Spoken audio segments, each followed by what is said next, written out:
Tito Díaz acaba de rematar o encontro, 9-6-7-7 para Vázquez Coruña. Tito, o equipo sigue na loita, máis preto dos playoffs. Sí, un paso adiante. Hoxe confirmamos, ademais, penso que matemáticamente a permanencia, que era o noso primeiro obxectivo, conseguilo, porque ao quedar Prat en 7 vitorias e nos en 13, Lleida está con 6, que era o noso obxectivo prioritario. Entón, a partir de agora, disfrutar, a seguir ca ilusión dos playoffs e a seguir con esta idea de xogo que temos, non? Ser fieles ao noso xogo, defender, correr. Na primeira mitade non estivo ben a nosa defensa, tamén o acerto de Prat, que levaba 9 triples, 9-18, a verdade é un acerto extraordinario, pero bueno, na segunda parte creo que defendimos mellor, puidemos correr, puidemos facer o noso baloncesto, que ademais parece que lle gusta a xente, non? É un baloncesto dinámico en toda a pista, xogadores rápidos.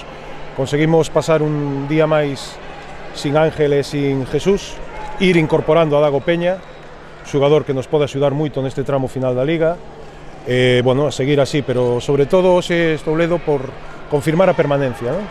A falta, matemáticamente, a falta de 6 xornadas, penso que é un bo primeiro paso e a partir de agora a seguir. Está satisfeito polo partido. Nos primeiros cuartos estivo bastante igualado. Eles levaban tamén unha porcentaxe de 3 puntos un pouco irreal. O equipo no terceiro cuarto estirouse mellor e provocou que eles tamén fallaran xa de 3. Evidentemente non era tan doado que continuasen con esas porcentaxes, non? Sí, falamos no descanso que levaban no segundo cuarto, meteron 35 puntos e levaban a metade 11 rebotes de ataque.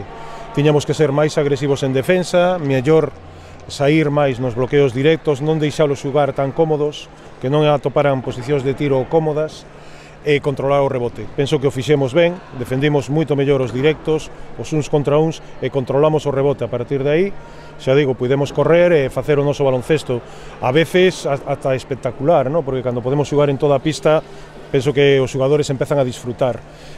Pois eso, para poder disfrutar, traballar atrás e rebotear ben. Sí, a parte da defensa e do traballo do equipo, ofensivamente estivo moi ben. Vemos que Sterse anotou 20 puntos, Burjanache nos seus números, e falabas antes de Peña, non? A parte de axudar atrás, tamén un home con calidade adiante. Sí, ten puntos, é un xogador, aparte ten forza física, a ver, está ben de 3 meses parado, 2 meses e medio parado, é a primeira vez que xoga en Europa, pero ten carácter, estaba aí no banquiño, cando estaba no banquiño estaba dicindo vamos a defender duro, animando aos seus compañeros, e despois na pista roubou balós, traballou ben en defensa. É un xogador que se adaptou rápido e ben, está moi contento dentro do grupo, o grupo está contento con ele, e eu espero que nos siga a axudar, eu penso que nos vai a axudar neste tramo final. Bueno, aparte de evidentemente que eres un adestrador con carácter, e tes que meter alguna que outra bronca que pasou con Creus, que collíxelo por banda un momento, bueno, unha cosa que non te gustou moito. Sí, unha falta tonta, non? Unha falta tonta que non viña a conto. Creus é un xogador, non olvidemos, Creus é un xogador de 23 anos, é un xogador en formación, entón eu teño moi boa relación con el sabe aceptar o que eu lle digo. Nese momento lle dixen que unha falta tonta ben, pero eran dúas, non?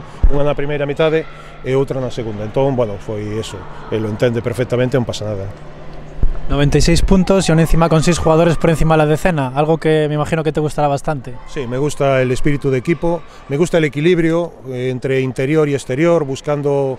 Hoy ellos hicieron una defensa muy agresiva, pero conseguimos pasar esa primera línea, abrir el campo, y hasta hubo bastantes asistencias, hicimos 126 o 129 de valoración.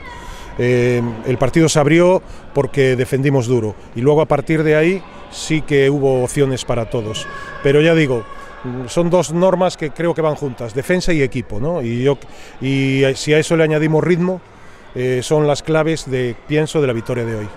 Y además con esos minutos finales que dos canteranos pudieron también levantar al público de sus asientos. Sí, porque hay que no olvidar una cosa, estamos 9 jugadores con las lesiones de Ángel y de Jesús, y sin Óscar y sin Pablo no podríamos entrenar. Nos ayudan muchísimo en el día a día. Son 2 jugadores muy importantes para nosotros, para poder estar 10, para poder entrenar, y se merecen esto y mucho más.